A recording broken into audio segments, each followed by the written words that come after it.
presencia del autor vallecaucano Julio César Londoño, quien estará conversando con el subsecretario Leonardo Medina Patiño, con nuestro coordinador Julián Cham, sobre dos de sus libros, El Cerebro y la Rosa e Historia Ilustrada de Cali para niños grandes. Esperamos que este encuentro sea de su agrado. Bienvenidos. Hola, buenas noches.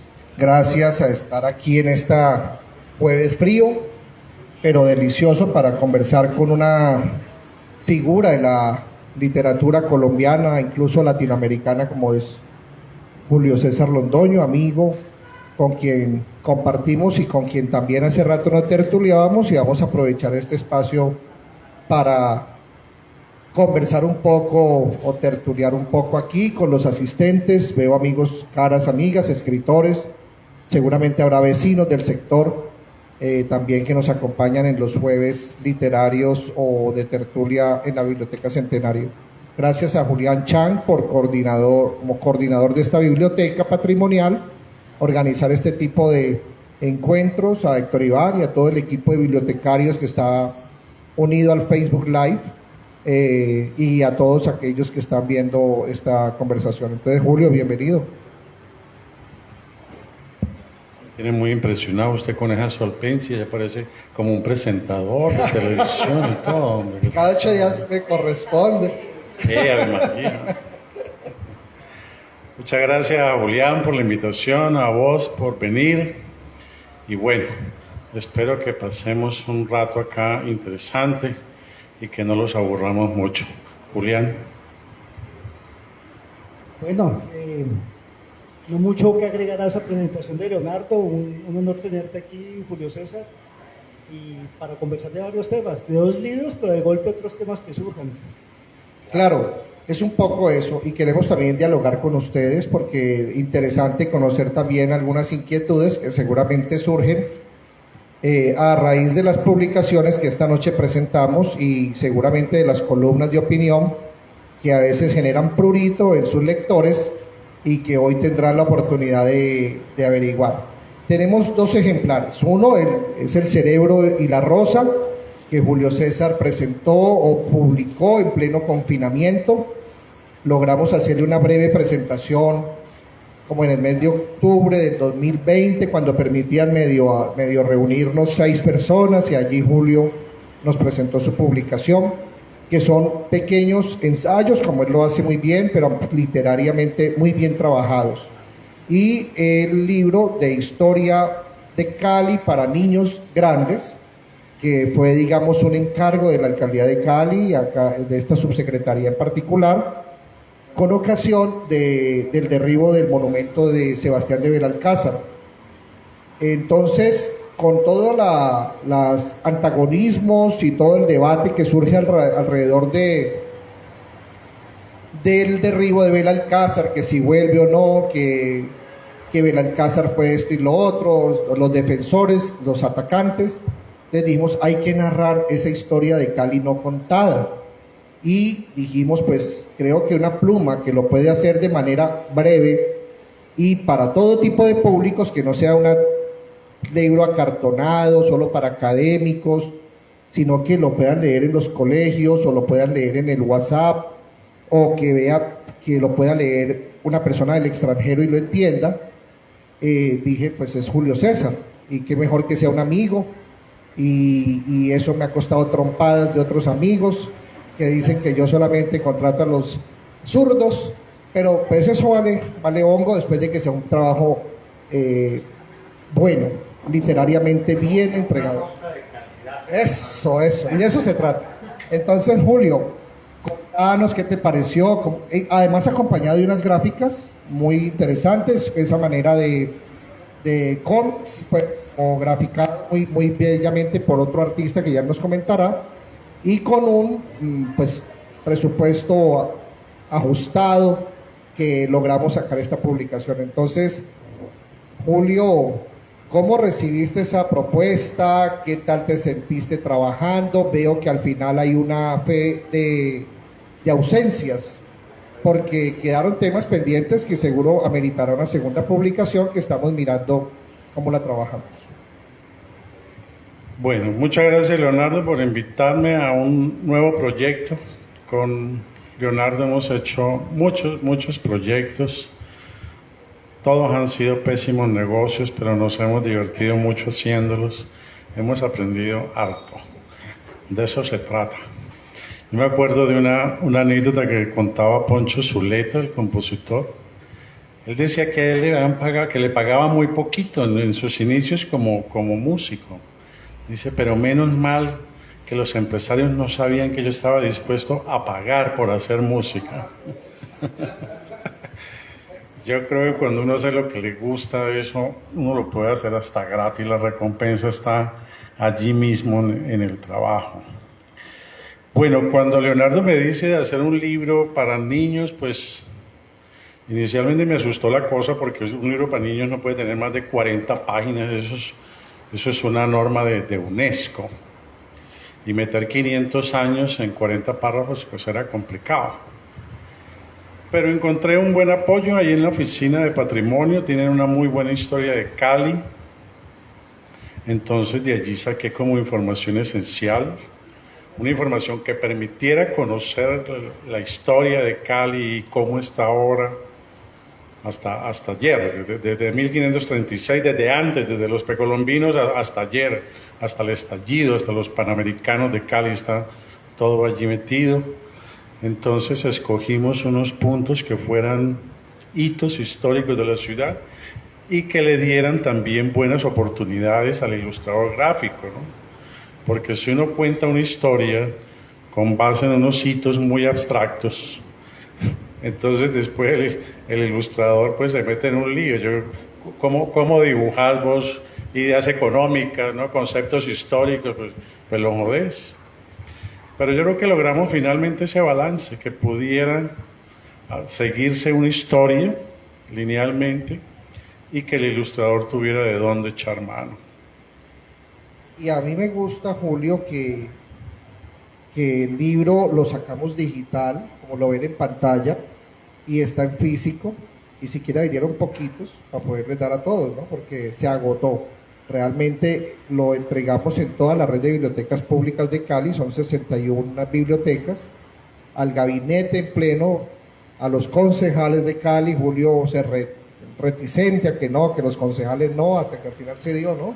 Bueno, el hecho es que el libro estamos pensando en un segundo tiraje y en una segunda parte. Es una idea y tratando de ajustar, que haga un equilibrio financiero, Julio, allí y no se descuadre tanto. Otro tema, Julio, me parece clave allí, es que el libro tiene asidero de fuentes formales de la historia, tanto que a mí me llegó unas peticiones por escrito a título de derecho de petición de la sociedad de Mejoras Públicas, de don Nicolás Ramos, y de otra persona, no recuerdo quién la firma, cuestionando datos históricos, y de eso se trata también el debate. Entonces, que Belalcázar no fue el fundador, que fue Muñoz, pero entonces, así sea para niños, tenemos todo un fundamento. Tú hiciste una investigación, contanos un poco de esa tarea investigativa, preliminar. Pues sí, yo también tenía como la idea de que esto lo había fundado Belalcázar y trabajaba con una historia de Cali del padre Sabaski. Pero me puse a conversar con amigos, concretamente con Enrique Rodríguez Caporal y Di Cesi, y me dijo que eso era muy discutible, porque en 1536 Sebastián de Belalcázar estaba en Quito, no puede haber fundado la ciudad. Además, con otras fuentes me di cuenta de que el nombre de Sebastián de Belalcázar no vino a figurar en la historia de Cali sino hasta 1936, ¿no?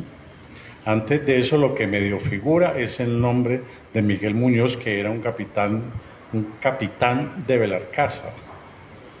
Parece ser que cuando... La cachucha, no tengo cachucha, no es conmigo, no. En 1936, cuando van a celebrar el cuarto centenario, Entonces alguien decidió que ese capitán, que ese oscuro capitán Muñoz, pues que era una figura como muy gris, como un notario prácticamente, y que necesitaban era un señor así, pues de pelo en pecho, de espada, digamos, un Rodolfo Hernández de la época, una cosa así. Y dijeron, Sebastián de Belalcázar es el hombre. Y en realidad en Cali no funcionaba el apellido Belalcázar ni la avenida Belalcázar para nada. Había de pronto una escuela con el apellido Muñoz, una calle, pero tampoco había como una figura emblemática en la fundación de la ciudad. Entonces allí encargan esa escultura y comienza a funcionar y a sonar, e imponen un nombre de Belalcázar que les parecía pues una figura más acorde, una figura más sonora que la del oscuro capitán Muñoz. Y del lugar de la fundación, ¿no? Que también es un tema de debate y pues no lo vamos a agotar aquí y eso va a ser interminable. Seguramente la Academia de Historia también hará sus observaciones, pues también alrededor del sitio fundacional. Me parece, Julio, que trataste temas bastante áridos de una manera muy amena. Lo decías ahorita, el tema económico, la caña, las primeras industrias, el tema de las protestas en Cali, el 7 de agosto, pues digamos, estoy hablando de temas generales que se logra condensar incluso en 1 o 2 páginas que se quedan en 2 párrafos. Y logras aproximar a las personas de tal manera que lo lean y entiendan. Digamos, un ejemplo, alguien de Armenia lee el libro y lo va a entender la historia de Cali y le queda en un paneo. Y creo que también fue un trabajo en corto tiempo, ¿no? No recuerdo si fueron 3 o 4 meses que lograste hacer esto. Te sentaste y redactaste con apoyo, seguro, pues ya dijiste, de historiadores, y seguramente quedó editado gran parte. Ese trabajo está en la Secretaría de Educación también, en algunos colegios o bibliotecas escolares, porque creemos que allí es donde debe llegar. Y lo hiciste también con una muy buena editorial que se llama El Bando Creativo. No sé si quieres comentarnos de esas generalidades. Abordaste temas con Cámara de Comercio, de pronto también financieros, con universidades, para conocer momentos también históricos de Cali, para que, digamos, no es solamente un trabajo literario, sino también como historiográfico. Es un libro básico que me ha servido mucho, no solo para este libro, sino en general para conocer bien la historia de Cali. Es la historia de Cali de Edgar Vázquez y las historias en varios volúmenes que ha hecho la Universidad del Valle, que son completísimas, ¿no? 3 tomos, creo. Sí. Dividido en cultura, economía y política, creo que es. Los trabajos de Nicolás Ramos también. Pues yo pensaba que había cosas que todo el mundo debería saber, pero justamente a raíz del estallido me di cuenta de que aquí había una admiración enorme por Sebastián de Belalcázar, y eso a mí eso fue un shock. Yo digo, ¿será que todavía hay que explicar qué fue la infamia de la conquista? Y yo dije, pues sí. Si Sebastián de Belalcázar es tan admirado, entonces es porque mucha gente todavía está pues con la versión de Navia Rubla, y que ellos trajeron esa maravilla del castellano y esa maravilla de la religión católica, que sí, son sin lugar a dudas maravillosas, pero ¿a qué costo? A un costo muy alto, a un costo de borrar una civilización milenaria, a un costo de tener que aprender nosotros, los indios americanos, a cantar y a rezar en la lengua de los españoles, que eso es muy humillante, ¿no? Yo no sé, pónganse un momentico en eso, ¿no? Yo soy un indio, mi mamá la violan o la matan o lo que sea, y después viene un sacerdote y me obliga a mí a cantar y a rezar en su lengua, en la lengua del que violó y mató a mis parientes. Eso es espantoso, ¿no? Hoy en día no, pues hoy en día ya sentimos esa lengua como nuestra, y buena parte de la población mira a Dios como su divinidad. Ya lo hemos como asimilado el golpe, pero no dejó de ser una patada en el alma para el espíritu americano, para el espíritu del indígena. Entonces esa fue una de las cosas que volví a repetir cómo había sido pues la infamia del descubrimiento de América, o del cubrimiento, como lo llama Germán Arciniegas, ¿no? Bueno, tratamos de que hubiera hitos y que hubiera también un poquito de concepto, que no fuera solamente como el hecho escueto, sino una interpretación, porque es para niños. Entonces, a un niño tenés que darle también una opinión sobre la historia. No puede uno ponerse pues a nombrar hechos escuetos, porque además no existen hechos escuetos. Es decir, no existe una historia, existen historiografías, es decir, versiones de la historia. Yo no puedo contar una historia diciendo, llegaron unos señores en unas carabelas y llegaron por acá unos indios con unas flechas y se mataron y ganaron los de esas carabelas. No, pues eso tal vez lo podría hacer una cámara fotográfica, pero un historiador toma partido a partir de sus prejuicios, de sus odios, de sus emociones, tratando de tener cierto equilibrio, por supuesto, ¿no?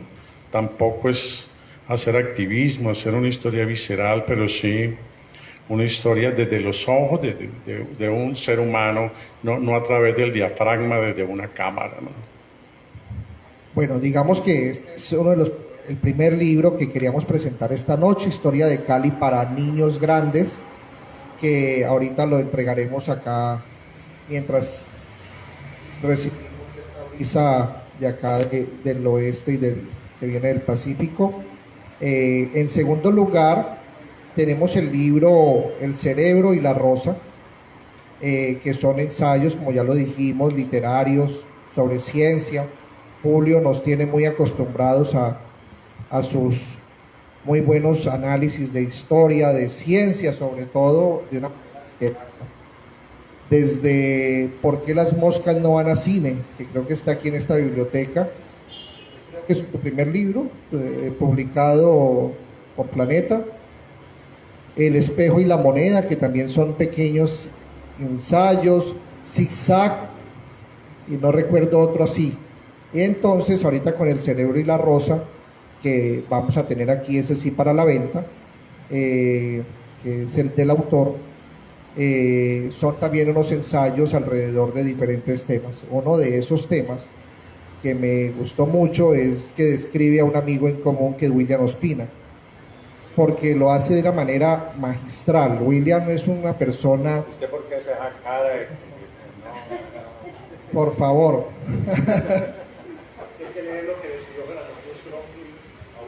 No lo he leído. Ah, bueno. Entonces ya entraremos. Ah, vale. Entonces, pero la persona lo describe muy bien, me gusta porque es muy apacible y lo hace pasar de un pasillo a un poema o a un tango de una manera magistral. Y para eso pues tenemos a Julián Chan, que va a conversar con Julio César alrededor del cerebro y la rosa, y ahorita tertuliamos entre todos y hablaremos sin descalificar entre todos sobre estos libros. Bueno, como bien lo dice Leonardo, es un libro ecléctico que pasa desde la ciencia, la moda, la historia de las piedras, las flatulencias, las curvas de Sharon Stone, con una gracia única y con una naturalidad muy orgánica. Se siente, es como leer, digamos, un domingo, acostarse en la cama y leer con toda tranquilidad esos temas, algunos áridos, pero que en tu pluma se vuelven muy amenos. Quisiera empezar, Julio César, por una pregunta un poco general que nos puede servir a los asistentes, a manera un poquito de ilustración. ¿Qué es un ensayo? O mejor, ¿cómo escribe uno un mal ensayo, por ejemplo? Un mal ensayo. Pues es una pregunta buenísima y me gusta mucho. Un mal ensayo se escribe con mucha pedantería. Entre más pedante sea uno, el ensayo sale peor. Se escribe con palabras oscuras, con palabras muy rebuscadas.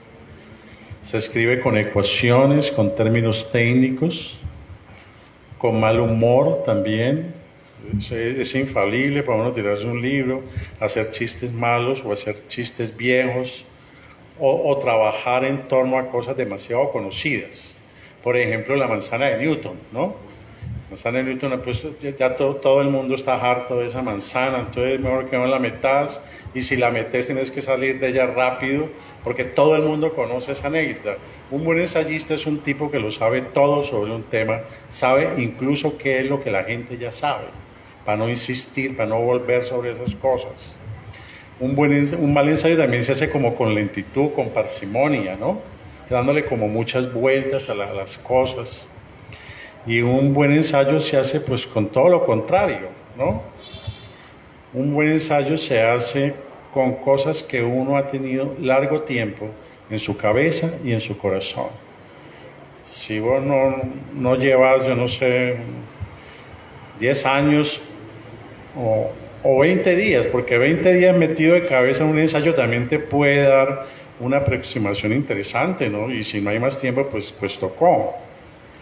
Pero tiene que haber eso. Uno no puede, si uno es ignorante completamente de la biología, por ejemplo, vos no podés ir esta noche a Google a averiguar sobre la clonación de las células madre y mañana hacer un ensayo, pues chévere, ¿no? Pues no. ¿Qué puedes hacer? Pues una monografía, ir a Google y hacer como la tarea, digamos, para llevársela al profesor. Pero no vas a tener soltura, se te va a notar que estás tieso, que estás asustado, que se te va a notar que estás hablando como un profesor universitario y no como un ensayista, que es un tipo que sabe conversar sus temas. ¿Tiene que ver eso entre la diferencia un poco entre ensayo y tratado, por ejemplo? Claro. En el tratado sí tienes que ser rigurosísimo. En cambio, en el ensayo vos podés especular, podés ser irresponsable. La misma palabra lo dice, ensayo. Es un boceto, es una aproximación. En cambio, en un tratado no. Uno no quiere que el médico venga a hacer ensayos con uno, a ver cómo sale aquí, vamos a chuzarlo aquí a ver si se cura, ¿no? Entonces, los tratados se hacen con un buen conjunto de monografías. Entonces, a lo largo del tiempo, un pediatra o un equipo de pediatras o un equipo multidisciplinario estudia 20, 30 enfermedades, a cada una le hacen una monografía y al final las juntan todas y dicen Tratado de Pediatría volumen 1. Una cosa ya rigurosa, ya es otra cosa, ¿no?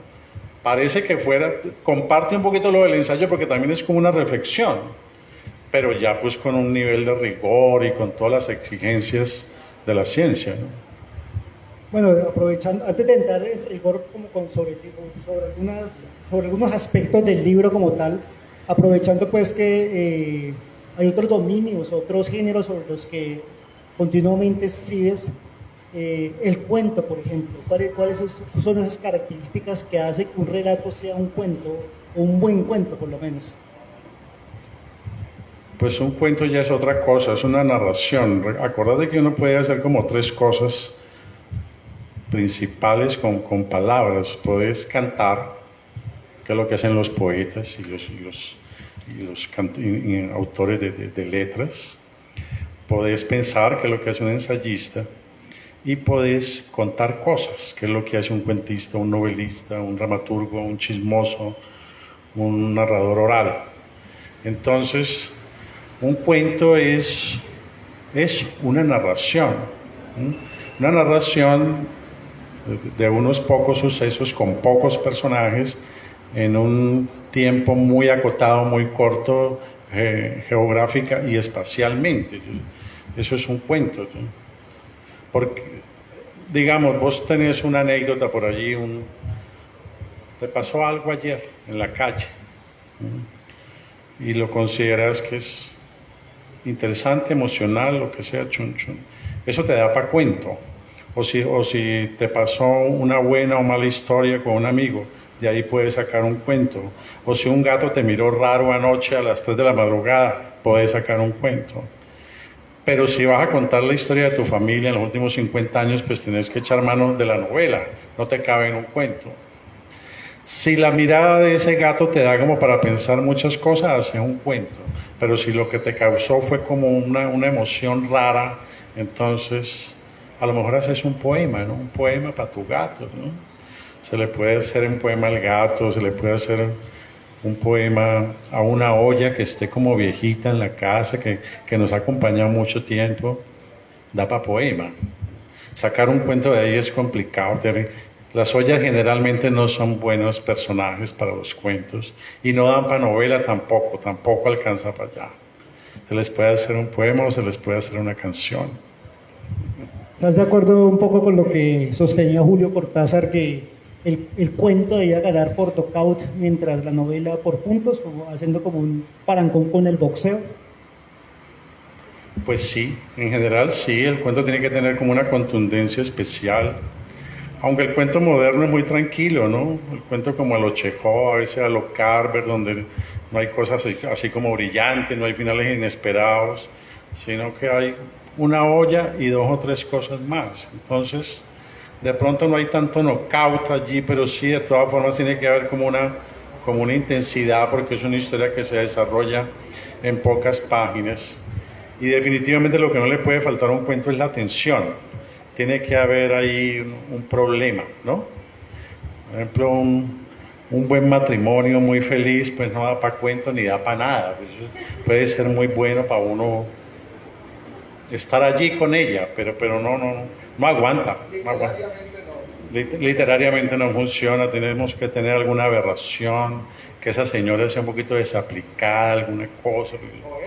O él, sí, pero si no, no. Da para más. Da para una película. Digamos, me entra un poco una curiosidad en términos de cómo funcionas en tu proceso creativo, en términos de estos ensayos, porque hay muchas anécdotas, muchos datos. ¿Cómo haces para recoger, o vas anotando o lees temas en específico como con un sentido muy definido para construir estos relatos? ¿O cómo es? Porque son muchos datos que aparecen y anécdotas, pero que se hilvanan de una manera muy natural. ¿Cómo opera, digamos, ese mecanismo creativo en el momento de escribir estos ensayos? Bueno, primero que todo, uno debe ser muy inteligente. Eso es importante.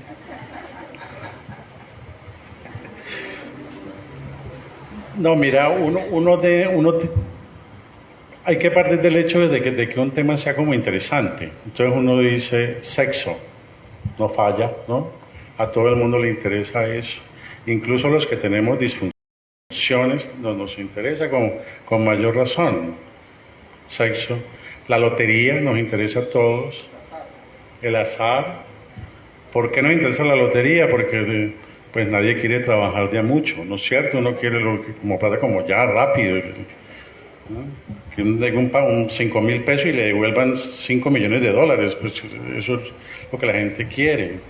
O términos coyunturales, ¿no? Que hay una partícula que la encontraron ayer y es la que explica el origen del universo. Entonces todo el mundo está como interesado a ver cómo fue que una partícula que viene a ser como la sombra de un número, una cosa que ni huele ni existe prácticamente, cómo fue que de allí nació los pájaros y las rosas y Mónica Bellucci y los frijoles y los garbanzos. Entonces cualquiera se intriga con la partícula divina. Entonces uno dice, ese tema es coyuntural, de aquí podemos hacer una columna que le interese a todo el mundo. Entonces hay como 2 grandes temas, los clásicos, los de siempre, el amor, la muerte, el sexo, el azar, y los temas coyunturales. Por ejemplo, pegarle un codazo a William Ospina en una columna, en ese momento eso vende. Ya anunció la próxima columna del sábado, el espectador. Debe estar trabajándola. ¿Por qué tú, aunque lo conocemos, tu interés por escribir sobre el tema de la ciencia? ¿Y cuál es tu tema que no has podido abordar en alguno de los ensayos que has trabajado, que de pronto está allí todavía? Tienes la novela de la piel, Proyecto Piel, que de pronto tienes, pero no has podido desarrollar ni en el cuento, ni en el ensayo, ni en la columna de opinión, ni en la novela. ¿Hay algún tema que esté así en el allí. Sí, tengo muchos. Uno de los que me acuerdo ahora es Mahoma, que es un personajísimo, ¿no? Y yo no sé, lo he estudiado y he escrito cosas de Mahoma, pero yo no sé, nunca me ha salido nada bueno, así como en temas. Y ya como en géneros, la poesía. Nunca he podido hacer ni siquiera un poema malo. ¿Quién? Pero hay párrafos tuyos muy poéticos, creo, es decir, no tienen la estructura de un poema, pero tienen poesía, además, que es lo que hace cautivador para un lector abordar un tema denso. Creo que pero es una poesía transparente, sí, ¿no? Sí. Llena de barroquismo, sino es transparente. No, una poesía al estilo Eduardo Escobar, digo, una cosa así más fluida, ¿no? Qué bueno que es Eduardo, ¿no? No, hombre, por favor. Uribista, ¿cómo te parece? Francamente. Y actualmente, ¿qué estás trabajando literariamente? Estoy haciendo un libro de crítica literaria, que es un género que me interesa mucho. Yo creo que es muy necesario porque, no sé, es una manera de aproximarse a la literatura, tal vez la mejor manera. ¿Quién mejor que un crítico literario para guiarte en las lecturas? Mira cuánto nos ha guiado Borges, cuánto nos ha guiado Ospina, o Bertrand Russell, o George Steiner, o Paul Valéry, o Alfonso Reyes. ¿Cuántos libros nos han mostrado esos señores? Y cuánta manera de sacarle más jugo a los libros. Pero no, las editoriales no le paran bolas a la crítica, la gente se aburre con eso. Y en las ferias del libro, pues los ejes son cualquiera, que la gastronomía, que la guerra, que Hong Kong, que Corea, que la novela, que la guerra, la paz, pero nunca yo veo que en los festivales tomen como eje la crítica literaria. Entonces, cuando quieren promocionar literatura, eso consiguen rimas y payasos y refrigerio y de todo, pero no se les ocurre decir, invitemos a un buen crítico, ¿no? Un buen crítico es el que te transmite el entusiasmo por un libro y no te va a dictar una conferencia de 3 horas sobre el Quijote, sino que te da 2 pildoritas chéveres como magias parciales del Quijote, lo que hace Borges, y te antoja, ¿no? Antójelo, a ver, cuéntele un pedacito, a ver si con eso podemos hacer que ese muchacho pues lea 2 páginas del Quijote y dejémosle el resto a Cervantes. A veces Cervantes se encarga de agarrarlo. Uno tira como un anzuelito, eso es lo que puede hacer un buen crítico, tirar un buen abreboca, ¿no? Me gustaría preguntarte qué tanto tu formación matemática influye en tu literatura. Porque digamos, yo lo que siento es que tus escritos son muy precisos, son como el título de un libro tuyo, cuentos exactos, como que no les sobran palabras, no se explaya pues en descripciones innecesarias, pero no sé si hay como algo consciente o inconsciente allí que juega en la manera en como tú concibes también la literatura a partir de tu formación matemática. Sí, yo tuve números en mi casa desde muy pequeño. Pues yo era el menor de la casa y todos mis hermanos estaban yendo a la escuela, menos yo porque no tenía uso de razón. En esa época el uso de razón se adquiría a los 7 años. Digamos, 6 años y 11 meses uno no tenía uso de razón. Usted cumplía años y uno sentía como una iluminación cuando uno cumplía el año 7º y le decían, bueno, ya puede ir a la escuela, le largaban el pantalón a uno que era corto y ya le ponían pantalón largo y lo mandaban para la escuela. Y era muy emocionante porque ya a uno le compraban colores, pizarrón, el abaco, que tenía unas pepas de colores muy lindas, plastilinas y todo. Yo creo que en mi época todavía no han inventado la plastilina. Eso fue ayer, pues, muy moderno. Entonces yo vivía con mucha ganas de que me compraran esas cosas porque era el menor, yo no iba a la escuela, mis hermanos sí tenían. Entonces yo jodía mucho a mi mamá que me metiera a la escuela y ella, como para que yo no jodiera tanto, me ponía planas y de números, de letras. Además, como éramos muy pobres, pues mi mamá no me pudo regalar sino los números y las letras, nada más, no me dio nada más.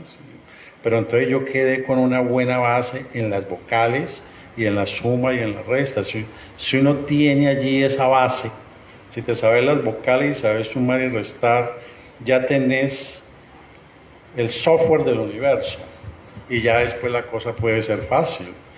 Entonces yo cuando llegué a la escuela, yo pues fui como un genio. Eso la gente me miraba rarísimo. Uf. Pero yo quedé allí con esas buenas bases. Después me interesó mucho la matemática, me puse a estudiar ingeniería, me aburrí mucho. Yo quería ser pues como Newton, como Galileo, como Einstein. Después me di cuenta de que yo no tenía como mucho tiempo para hacer esas cosas. Y yo dije, no, hagamos una cosa más fácil, escritura, que los escritores son como brutos, uno los puede impresionar más fácilmente. Y ahí estoy, todavía haciendo planes para que me aplaudan. ¿No? ¿Y el ajedrez? El ajedrez estaba muy relacionado con la marihuana, claro. Eso se fumaba mucha marihuana y uno con marihuana no se inspira y pues hay que tener un ajedrez para conversar. Todo el mundo jugaba ajedrez, era interesante eso, ¿no? Todo el mundo hablaba de política, también fue como chévere esa época porque la gente estaba muy interesada en esos campos de leer historia, leer política. Entonces ajedrez y marihuana era una combinación extraordinaria, claro, para uno. Me quedó gustando el ajedrez, todavía juego. ¿Y la marihuana? La marihuana la dejé a raíz como de una depresión. A mí me pusieron unos cuernos espantosos una vez y me fue mal en un negocio y tenía un trabajo horrible que me lo pagaba muy mal. Entonces me dio una depresión espantosa. Yo todas las noches le pedía a mi Dios que yo amaneciera muerto. Pero pues nunca he tenido buena relación con Jehová. Y Jehová me decía, te voy a hacer vivir 125 años, me decía todas las noches. Julio, uno de tus libros es Nuestros ídolos, creo que se llama así. Yo recuerdo que salió para un diciembre y alguien me lo obsequió. Y alguna vez comentamos del libro, pues trata de como unas pequeñas semblanzas de diferentes protagonistas de Colombia. Está Shakira, Lucho Garzón, bueno, otros tantos, creo que César Rincón. Hoy, si fueras a escribir ese libro, ¿cuáles serían como esos personajes que tú incluirías allí? Sí. ¿Cuáles serían? Esperanza Gómez, yo creo que una vieja interesante. Sofía Vergara, como que está, ¿no es cierto, Sofía? Está Shakira, no recuerdo si Sofía Vergara. Y hay que meterla allí. Había que meter a Catalina Ibargüen, por supuesto. Había que meter a mi comandante Gustavo Petro, el próximo presidente de este país, Dios mediante. Uribe pues ya estaba, ¿no? Porque Uribe es un personajísimo, sin lugar a dudas. Yo creo que pocas personas han tenido ¿Estaba tanto Rodolfo poder. Ginás o hemos hablado de...? Rodolfo Ginás estaba allí, que en esa época estaba muy loco porque estaba convencido de que ya había ubicado la conciencia, que era un resonador eléctrico que está en el tallo del olivo inferior. Andaba está aquí, ese chiflado. ensayo está aquí, ¿no? ¿Estás aquí? Andaba chifladísimo. Sí, está aquí. Andaba sollado don Rodolfo, yo lo entrevisté en esos días, andaba muy loco. Loco bello, por supuesto. Ya después él ha recapacitado y ya se dio cuenta que la conciencia está en todo el cuerpo. Eso me dijo la última vez, yo dije, mira, está progresando don Rodolfo. Ginás. Ginás, sí. No, sí, el otro no ha progresado. No, yo solamente sigo su idea. Pero, ¿quién más? En el arte, por ejemplo, en Colombia, creo que de Antonio Caballero.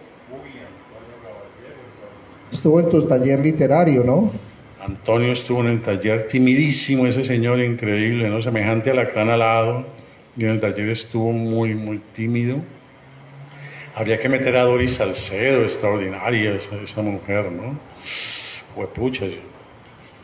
Es que lo que hace Doris, sí.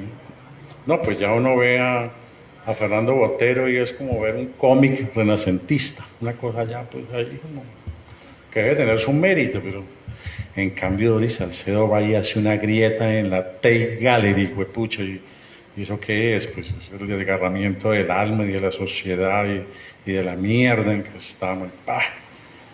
En una sudaca romper el piso de la Tate Gallery y que le digan, hágale. Se llama La Grieta, creo, la obra. La Grieta Chibolet. Hay tres autores que tú pones como tal vez la trilogía de genios en la literatura latinoamericana, que son Borges, Gao y Rulfo, ¿no es cierto? Y aquí están también, ¿sí? Generalmente, de manera recurrente los mencionas. Me gustaría preguntarte en breves palabras, ¿qué significa para ti cada uno de esos genios? Pues Gabo es como la poesía de la vida cotidiana, eso es como la gran magia, ¿no? Uno siempre había pensado que la vida estaba en otra parte, ¿no?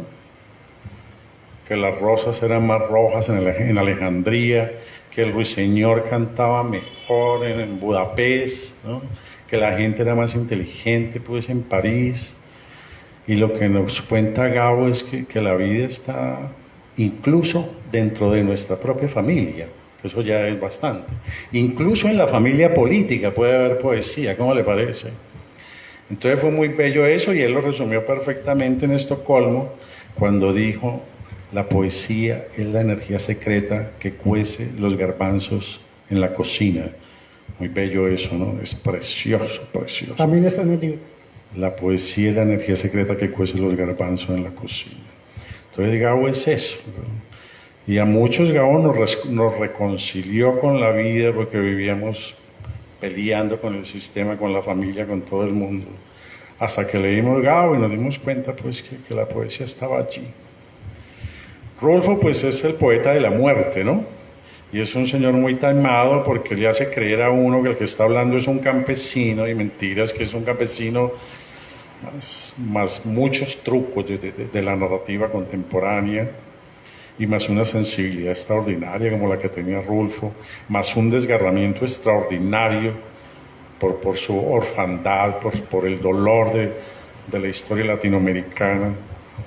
Entonces con Rulfo lo que tenemos es un puente con esa potencia que es la muerte, que está muy, muy frecuente en Rulfo y en toda la cultura mexicana, ¿no? Y Borges, pues es que Borges sí es principio y fin de todas las cosas, muy distinto a estos porque Borges ya es libresco, ¿no? Mientras Rulfo y García Márquez apuraron la vida así a sorbo largo y la sufrieron y la gozaron, Rulfo estuvo metido en una biblioteca, ¿no? Y sin embargo allí vivió pues 80,000 vidas y fue capaz de descifrar como todo el universo en esos libros. Y a pesar de que no tuvo una experiencia directa, vital, en Borges también se puede sentir mucho lo que pueden ser las agonías del espíritu y las agonías del cerebro, porque él fue fundamentalmente un hombre cerebral y su obra es netamente cerebral, hasta el punto de que él decía que la Biblia era un gran libro de la literatura fantástica. Se puede ir para el infierno por estar diciendo esa gracia, ¿no? Como para ir redondeando y que los asistentes puedan también hacer sus preguntas o aportes. A nosotros nos corresponde el tema de las políticas relacionadas con las bibliotecas públicas, y digamos esta es una pregunta que la hemos hecho casi siempre a los invitados que nos den línea. ¿Qué opinas de las bibliotecas públicas? Para ti, ¿qué es una biblioteca pública? Estos espacios, tanto en los barrios de la ciudad como en la zona rural que hay en Cali. Creo que Julio ha ido a algunas bibliotecas con nosotros, al Nuevo Latir y al Deporte y a otro tanto. A la Comuna 1, donde ellos son parte ya del inventario de la biblioteca. ¿Qué podrías sugerir? ¿Qué opinas de las bibliotecas públicas? ¿Qué son? ¿Qué nos recomendás también un poco? Allá están los bibliotecarios viendo. Aquí está el grupo, algunos bibliotecarios y coordinadores. Pues no sé, a mí me parece que están funcionando, que están dando un giro indudablemente. La gente tal vez no está leyendo mucho en las bibliotecas, pero tal vez está leyendo en la casa. Entonces yo creo que las bibliotecas pueden, o ya comenzaron a cumplir como un papel distinto, como un punto de encuentro, ¿no? Yo creo que para eso están sirviendo ahora y me parece una labor extraordinaria que llevemos a la biblioteca los escritores, los músicos. Una cosa que le vi en estos días a Betsimar y es hacer miniconferencias, ¿no? En mitad del recital que haya una miniconferencia o 2 o 3 miniconferencias desde 7 minutos para alternar de alguna forma el verso con la prosa del ensayo, pero improvisado en plena reunión. Y cuando meten el cantautor también. Y esas cosas que he visto en bibliotecas donde cocinan y donde meten artes y donde hacen cosas, mil otras funciones. Ahora, en la medida en que podamos también lograr que el muchacho lea en papel, a mí me parece como interesante también. Yo no sé cómo lo lograremos, pero yo creo que leer en papel de todas formas les puede dar como cierta concentración. Es que a mí lo que me da miedo con las pantallas es que es una lectura como muy de zapping, ¿no? Pero qué chévere que alguien se pueda meter en un libro un mes, una semana, ¿no? Eso es otra cosa. Pues puchi, ya cuando vos estás metido un mes siguiendo de la pisada al Quijote, cuando Quijote se muere, vos llorás, sí. Como lloró también Cervantes, ¿no? Como lloró Sancho Panza. Es que hay cuando se lee un libro sí, de extensión, o cuando se lee en papel en general. Bueno, puede que en las pantallas pase también lo mismo, pero qué bueno que pudiéramos inventarnos maneras de que el libro de papel no se vuelva como escenografía, ¿no? Hay una cosa muy bella de todo en el libro del papel. A mí me emociona mucho ver en los buses o en la calle o en un parque un joven, un niño, un viejo leyendo un libro en papel. Tiene como una cosa poética, ¿no? Es probable que en el celular esté leyendo un gran poema, pero yo no sé, en el celular tiene como cierta desconfianza. Yo digo, se está mariqueando con ese celular, está mariqueando. Antes de darle la palabra al público, me gustaría torearle un poquito la lengua a Julio César, aprovechando su condición de columnista, como hombre que estudia de manera permanente la actualidad de Colombia y del mundo, pues. Y la pregunta sería, ¿cómo es el tema político en Colombia? Tema político interesante. Yo no sé, la política colombiana siempre ha sido movida. Yo oigo decir que el pueblo colombiano es muy apático. Apático. Tenemos la tasa de homicidios más alta del mundo. Hemos tenido 5.000 revoluciones de guerrilla, de paracos, de los contratistas. Acabamos con los partidos políticos. Tenemos delincuencia común muy organizada, tenemos los clanes, tenemos todo eso. Y todo eso ha sido interesante porque ha atomizado el poder y es bueno, ¿no? Antes la fortuna y la riqueza de este país se la repartía en 4 familias, ahora se la roban como 4.000 familias. Y eso es un progreso, eso se llama democracia. Sí, ha habido una democratización, es muy bueno eso. Hace 50 años la política colombiana era un chiste. Yo no sé si ustedes saben cómo se hacía la política en Colombia hace 50 años. Se reunía el jefe del Partido Liberal, el jefe del Partido Conservador, el cardenal primado y el director del Tiempo. A dedo escogían el presidente, un señor que era gente bien, por supuesto. El presidente escogía a dedo los gobernadores. Los gobernadores escogían a dedo el alcalde. Los noticieros eran de ellos mismos. Los periódicos eran de ellos mismos. Era una maravilla. No había fiscalía, no había nada de eso. Entonces usted habla con una señora de bien y le dice que eso era maravilloso todo, porque algún día tuvimos un problema, entonces pasamos a la casa del gobernador que vive al frente y que era primo de mi tío, y él resolvió todo divinamente, y que todo era muy honrado, muy limpio, todo chévere. Pues claro, uno hablando con una señora rica de hace 50 años tiene que parecerle muy chévere todo eso. Ha habido una atomización en el poder que ha sido una democratización, pues perrata, pero al fin y al cabo democratización. Es decir, si hoy en día se ventilan los escándalos es porque ha habido atomización del poder, ¿no? Hoy en día el negro y el indígena y Petro y todo el mundo tiene una cuota de poder. Dilian Francisca tiene una cuota de poder. Esa señora hace 50 años no habría podido acceder a ninguna esfera de poder. Entonces yo sí creo que ha habido ahí un avance, pues tenemos mil errores todavía, por supuesto, por corregir, pero a mí me parece que estamos avanzando allí a punta de tropezones. El estallido social fue también muy doloroso, se perdieron vidas de muchachos, se perdieron vidas de policías, se perdieron muchos negocios, muchas empresas, pero también fue una manifestación popular extraordinaria, ¿no?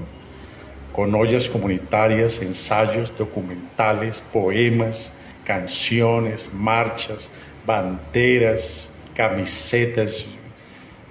Eso fue extraordinario. Hubo 12.000 eventos en 3 meses en toda Colombia.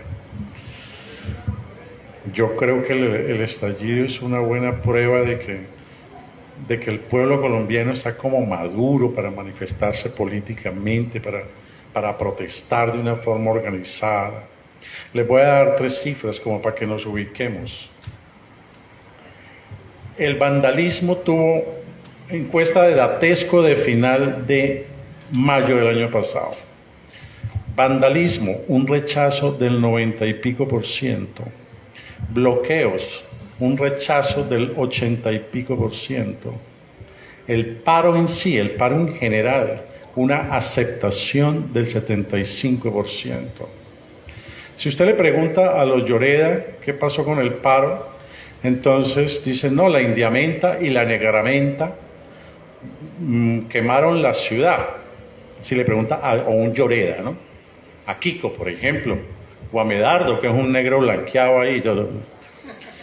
Pero si usted le pregunta a Joaquín Lozada, que es el dueño de Fanalca, la superempresa de este país, por lo menos del Valle, le dice cosas como esta. Para nuestra empresa fue muy duro. Pasamos de facturar 100.000 millones de pesos al mes a facturar 5.000 millones de pesos al mes. Pero también fue una oportunidad para conocer la real dimensión de los problemas sociales de este país y para crear puentes de confianza y de comunicación con los muchachos de la ciudad. Dice Joaquín Lozada, señor que tiene plata, pero también corazón y también cabeza. Entonces, una cosa es oír la versión del establecimiento bobo de Cali y otra cosa es oír la versión de un empresario que entiende el mundo, que entiende el país. Bueno, yo creo que aquí ya tenemos tema para conversar con Julio César, entonces no sé quién quisiera continuar aquí la brega con Gracias, los Julián. trastos. Te leía, y bueno, o te leíamos los jueves en el diario El País, tu columna habitual al lado de tu gran amigo Medardo Arias Satizábal. ¿Te echaron o por posiciones políticas e ideológicas decidiste no volver al país? ¿Por qué no? ¿Por qué no más al país y ahora sí el espectador? Pues ambas cosas, me echaron y me eché. Ellos dejaron de pagarme al principio del año antepasado. Entonces yo le escribí a María Elvira Domínguez Lloreda. Y le dije, María Elvira, sé que el periódico está pasando por una situación difícil. Aquí tenés este hombro para que yo meto la ficha allí. Como ella es bonita y es rubia, y yo soy negro y pobre, y ella es millonaria, pues uno siempre es ahí como muy obsecuente con esas señoras así. No me contestó, ¿no? Entonces le escribí al lavaperros de ellos, que se llama Luis Guillermo Restrepo, y le dije: ve, Luis Guillermo, la rubia esta de allá no me contesta. ¿Qué pasa? Decime pues cuándo me van a pagar o si no me van a pagar. Y me dijo: no, estamos en una situación muy difícil, y al fin no me dijo nada. Entonces lo llamé y me dijo que no, que eso estaba muy complicado. Yo le dije: Luis Guillermo, hagamos una cosa. Yo escribo un mes más y dentro de un mes hablamos y vos me aconsejás. Vamos a pagar menos, esperanos, o escribí cada mes, cada 15 días, porque yo no puedo escribir gratis tampoco, yo no puedo darme el lujo. Y me dijo: para que no acrecentes tus preocupaciones, es mejor que no escribas más en el periódico. Llevaba 20 años yo haciendo la columna, una de las mejorcitas columnas del periódico, creo yo. Y me dijo eso: después de 20 años, después de 3 meses de no pagarme un peso, es mejor que no escribas más.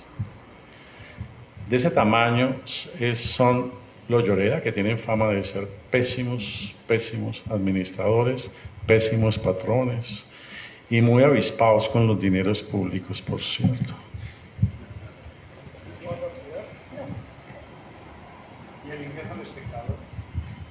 Con El Espectador tengo una relación muy chévere hace mucho tiempo. Nunca me han criticado una sola sílaba. Me pagan 5 veces lo que me pagaba el país. Es un gran periódico. Recordemos que ahí eso es de los Cano, que toda la vida han hecho periodismo. Recordemos que es del Grupo Santo Domingo, que tiene una tradición intelectual, cultural importante, ¿no? Han sido mecenas, han sido amigos de escritores, han tenido una tradición intelectual muy poderosa. Entonces, sencillamente ellos dicen: la parte comercial la manejamos nosotros, la parte editorial la maneja don Fidel Cano y la gente que sabe de eso, y funciona muy bien. Para que te hagas una idea, cuando los Panama Papers, el señor Alejandro Santo Domingo fue uno de los que salió implicado allí, y la noticia salió en El Espectador y salió el nombre de Alejandro Santo Domingo en El Espectador. Hasta donde yo sé, no echaron a Fidel Cano ni hubo ningún cisma allá adentro, ¿no? Es que hay medios que se ganan una credibilidad por su profesionalismo, ¿no?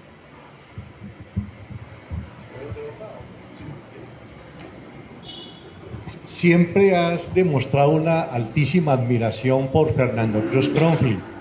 De hecho, le presentaste la novela hace unos años, La vida secreta de los perros infieles. Y he leído de forma continua tu amplísima admiración por Fernando Cruz. ¿A qué punto llega? ¿Hasta qué punto llega esa admiración por el maestro Fernando Cruz? En los ensayos, ¿no? Todos los ensayos de Fernando son de un gran rigor y de una prosa muy elegante, muy exquisita. Con su obra narrativa he tenido dificultades, ¿no? Porque él es muy experimental, es un narrador que no le hace concesiones al lector. Narra como a él le da la gana, y si lo entendiste bien, y si no, te jodiste. Entonces, para hablar con la elegancia que él sabe hablar, digamos que yo he sido indigno de la narrativa del doctor Fernando Cruz Cronfli. Muy Borges, ¿no? ¿Alguna otra pregunta? Yo te quiero hacer una pregunta. Yo te quiero hacer una pregunta a ti como escritor, y te veo que también eres bastante investigador. Me quedó sonando el tema de la Fundación de Cali, con relación directamente pues a Sebastián de Belalcázar y el verdadero fundador, el señor Muñoz. Entonces yo te digo, el libro directamente está dedicado a la niñez y parte de la juventud temprana, digámoslo así. Entonces, en ese orden, un historiador que vea el libro entraría en entropía con la verdadera historia. ¿Cómo se puede tomar directamente que Sebastián aparece sobre los 36, en 1936, como tú lo dices? Anterior a eso, ¿qué pasaba en Cali? Yo desconozco totalmente esa parte. Entonces, ¿cuál es la verdadera historia con relación al libro y cómo entraría en impacto con las generaciones de antes y la nueva generación cuando aparece un personaje que realmente es enigmático y poco conocedor. Yo quisiera que me explicaras esa parte, cómo se manejaría en la mente de dos generaciones totalmente contrarias directamente a la historia. Bueno, yo no soy un experto en el asunto, te lo digo pues sinceramente. Seguramente puede haber, o hay en Cali muchas personas que pueden manejar. Pero en lo que yo encontré es que aquí antes de 1936 se manejaban muchas leyendas. Una era Belalcázar, otra era Miguel Muñoz, otra era como una figura pues así como medio sobrenatural, que una vez había llegado como bochica sobre las aguas y había dicho, esta será mi ciudad. Habían como leyendas como de 4 o 5 españoles que sonaban, pero no había como una historiografía oficial de la ciudad.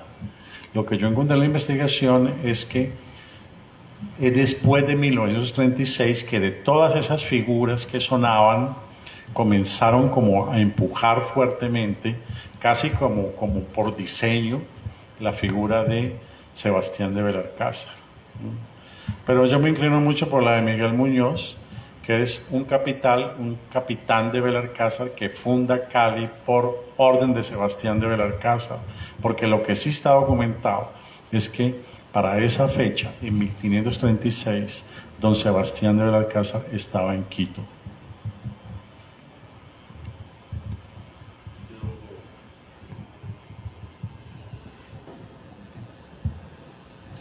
Quisiera saber un poco sobre la otra obra, la del El cerebro y la rosa. No se habló de... No, del cerebro y la rosa sí hemos hablado. De lo que no hemos hablado es de la María, que también la tenemos aquí para la venta, que es una obra que hicimos, una María infantil, la primera María infantil. Como cosa rara no había ninguna María infantil. Entonces, la primera media hora de... Okay. Sí.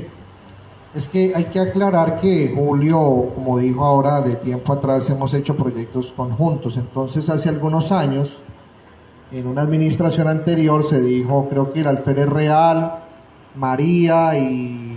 ¿cuál era lo? Primero la hicimos para jóvenes, para jóvenes, y entonces como que el lenguaje clásico de la obra lo puso en lenguaje moderno, contemporáneo. Y María sí es un proyecto que adelantó Julio. Entonces, coméntanos, creo que lo llamaron a Radio Podcast. También está en radio. Ese lo hicimos, ese fue un proyecto entre la alcaldía y la gobernación.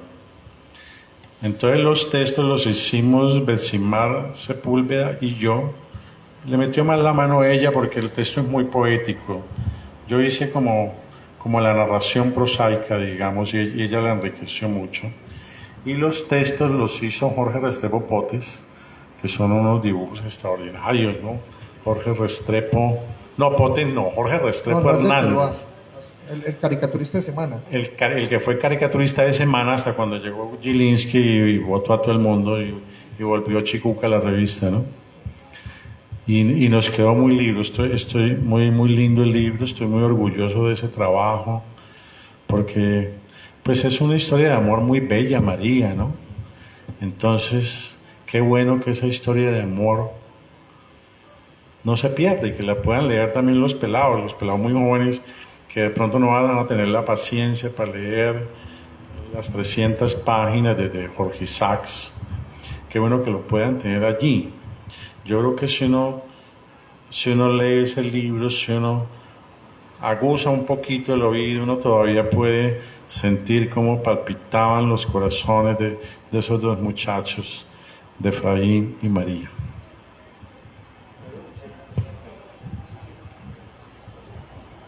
Yo he leído Historia de Cali, hasta uno de los ejemplares, en este momento está en Berna, donde una sobrina mía, de modo que se europeizó el libro tuyo, Julio César. No he leído el de María, pero se recoge la historia de Sinar y Naí, que fue princesa de la tribu Achanti africana. ¿Se menciona o ese episodio tan hermoso? Aquí se le da mucha importancia a la esclavitud porque es un tema más o menos soslayado. Con Jorge Isaacs no es que le meta mucho el diente allí, pues porque él tenía como una relación especial con sus esclavos y yo no sé si no quiso tocar mucho el tema, ¿no?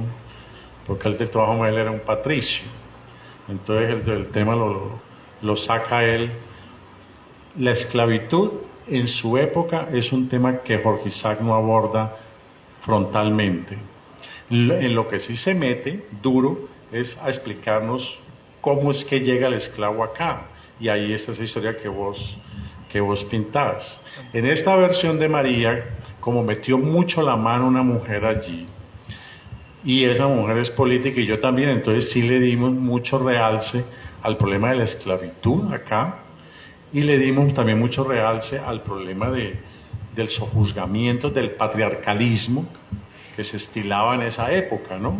Pues mira que a María le estaban manejando con quién se podía casar y con quién no.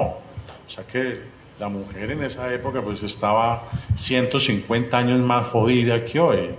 Y a eso también le damos mucho énfasis en esa novela, para que los pelados sepan pues cuántos siglos tiene el sojuzgamiento de la mujer en el mundo y concretamente acá, en estas tierras.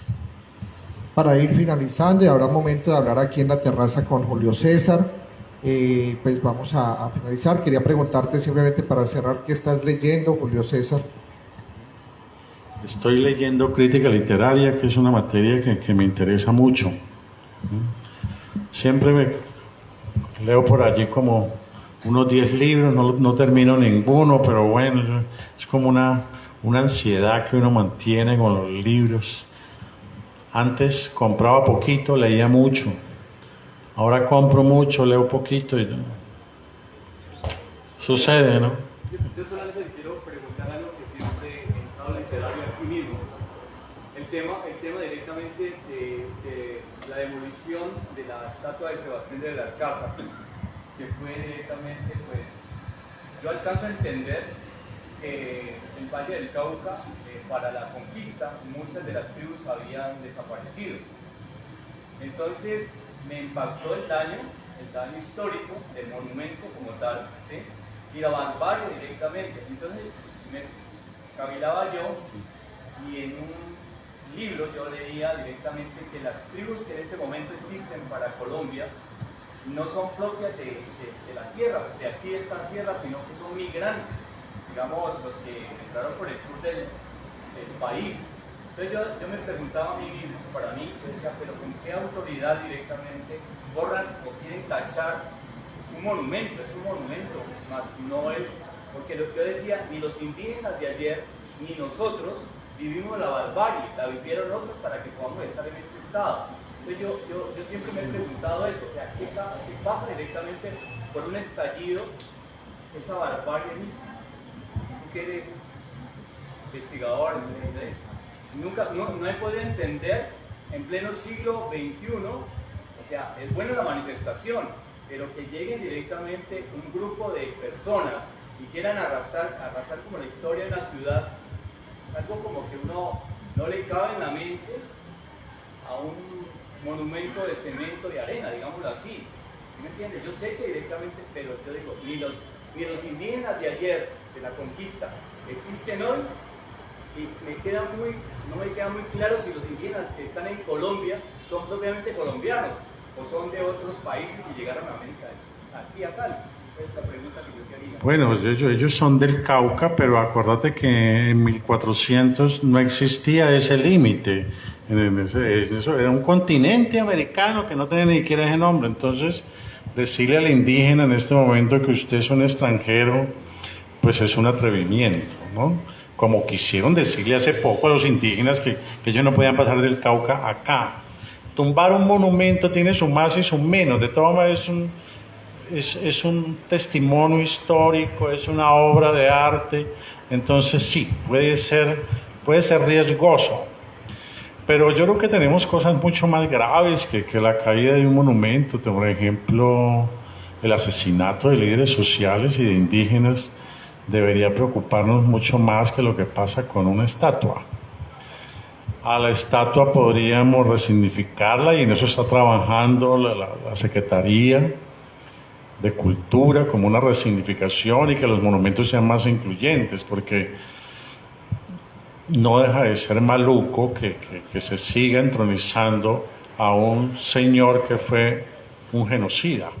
y en que le digamos a los muchachos pues que es un gran tipo sin explicarles otras cosas y sin que haya otras figuras como el negro, como el indígena. Yo creo que la memoria es importante y no podemos decirle al muchacho, este es un genocida y es un gran hombre y tiene una gran escultura, y el muchacho no ve por ninguna parte esculturas de negros ni de indígenas. Yo creo que tenemos que reformularnos eso y que defiendan a Belalcázar como un símbolo histórico está muy bien, pero que no vengan a defenderlo como un señor que nos iluminó y nos salvó de la barbarie, porque eso sí es una mentira infame, ¿no? Yo creo que Leonardo te puede hablar mejor de estas cosas. Para no agotar aquí la discusión y generar más debate frente al tema, es cierto, Julio, es más, creo que lo dije al inicio, este libro nace en virtud de ello. Dijimos, la historia no contada de Cali, y quién mejor que Julio para que lo narre de tal manera que se cuente ese lado, digamos, oculto o para expertos o para un tipo de investigadores.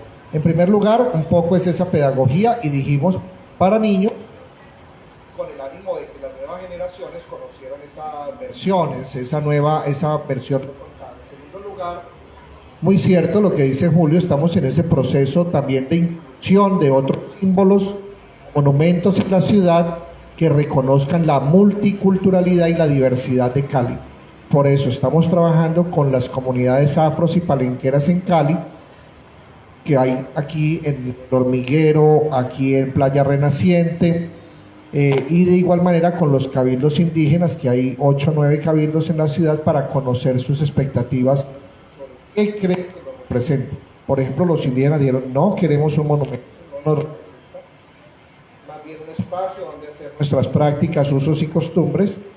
Las comunidades afros y palenqueras sí dijeron, queremos un monumento, puede ser al mestizaje. En el momento de la efervescencia, yo incluso le preguntaba a Julio qué hacer, le pregunté a Fernando Cruz, a varios amigos, pensemos algo frente al tema, y es un poco lo que se ha ido direccionando, y es una acción de ellas.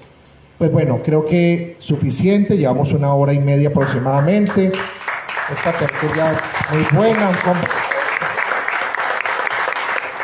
gracias a ustedes que están vinculados, los invito a la terraza, a que compartamos un ratico con el escritor, y hay una firma de libros, y quienes quieran llevarlo, pues allí está la mesa con los libros y la firma del autor. Julián. Sí, no, muchas gracias por la asistencia, los invitamos pues a la copa de vino, los libros tienen un descuento especial, ¿no, Julio? Una ganga. Los de la alcaldía gratis. Los de la alcaldía gratis. Están a 30.000 pesos, el precio de comercial es 50.000.